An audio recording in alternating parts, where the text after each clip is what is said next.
We are going back to the moon. This time we're going to have a sustainable presence at the moon, on the moon, around the moon. We have main engine start. Just 50 years ago, the world celebrated as NASA put 2 men on the moon, an historic and unprecedented achievement of science, and now the agency is looking to go farther.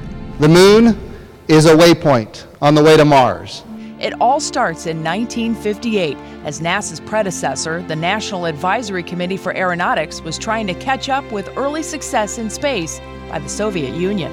When it opened on October 1, 1958, NASA began accelerating the work that was already underway with human spaceflight. I'm sure that Cleveland will benefit from the increase in the space effort. First up was Project Mercury to see if humans could even survive in space. Then came Project Gemini, testing the capabilities of what NASA needed to do to put man on the moon, before Apollo 11 did just that in 1969. That's one small step for man,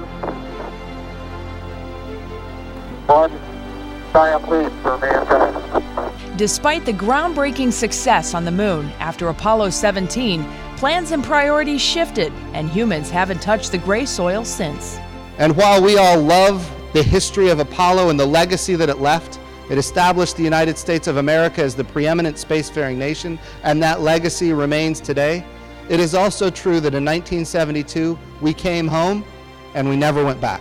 In the following years, NASA's focus shifted to missions in low Earth orbit like Skylab, the Apollo-Soyuz test, and eventually the Space Shuttle, which helped to construct the International Space Station.